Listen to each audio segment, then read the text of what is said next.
Welcome back to another Blue Jackets game reaction. Game 26, Jackets losing 3-1 to the Bruins. So Boston getting revenge in Boston, courtesy of a natural hat trick from Brad Marchand. His last two goals coming on the power play, and all three of his goals coming in the third period. A bit of a game that kind of gives you a too bad kind of feel, as it felt like the Jackets were playing a lot of really solid hockey in the early and even in the mid-late stages of this one. They just weren't able to put those stretches of good hockey together when it truly mattered. The first two periods, I really don't have that many complaints about. I know that 16-8 shots in the second period in favor of Boston doesn't work out all that well, but when you're playing against Boston and you're able to keep the game tied, do it by any means necessary, in my opinion. Spencer Martin was in net for the Jackets a couple days ago, and he looked pretty darn good in that game for quite a while.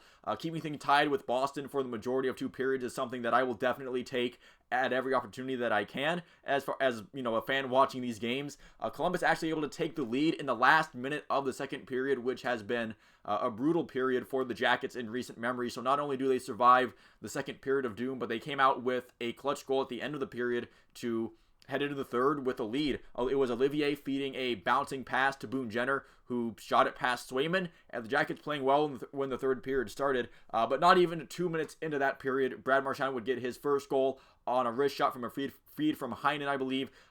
Marchand not getting as much of it, not getting as much on it as he would have wanted.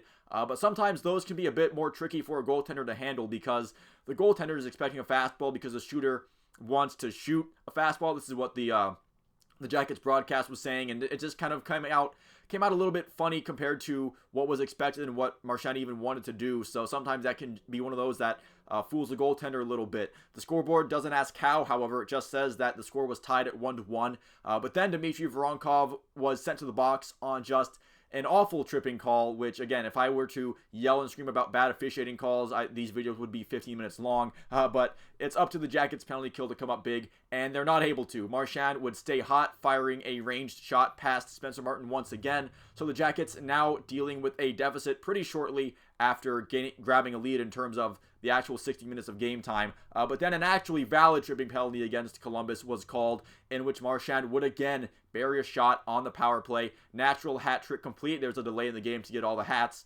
off of the ice. I mean, I know you don't want to risk a guy like Brad Marchand going around you on the power play, but I feel like it might make a little bit more sense to kind of adjust and put a little bit more pressure on him when he has the puck, instead of just kind of sitting there and letting him kind of take his time and really think about what he's going to do. At least make him make a move on you instead of just giving him all that open ice. But I guess that's just me. Either way, Jackets not really able to deal with the 3-1 hole, even though they would get power play chances of their own, including having a 6-on-4 at one point. Swayman was solid for the Bruins in net, and the Bruins defense didn't really allow any more unstoppable chances in the third period either, where it's not like there was any sort of big rebound chances into an open net that the Bruins defense allowed the Jackets forwards to get.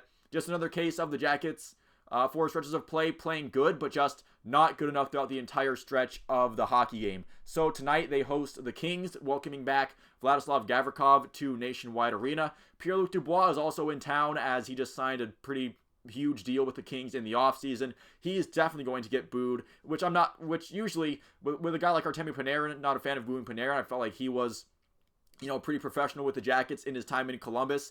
But when Pierre-Luc Dubois comes to town, sure, let the boos rain down on that guy for sure. But I do hope they cheer Vladislav Gavrikov, although we'll see how that plays out on the ice this evening. Jackets haven't had a lot of time to gather themselves as of late with the schedule, kind of having to work around a condensed schedule to compensate for all of the days off in February they have. I think it's like 10 days off in February that they get. So they're kind of feeling the schedule crunch right now, and we'll see how the Jackets can physically respond against a really solid Los Angeles Kings team tonight. But that'll do it for this video. Thanks so much for watching. If you didn't make it this far into it, feel free to leave a like and subscribe if you enjoyed it and you'd like to see more like it. I just made a video about the Crew and their playoff run, so if you haven't checked that out yet, you might want to go ahead and look at the channel. But once again, thank you for watching. I will see you at the next one.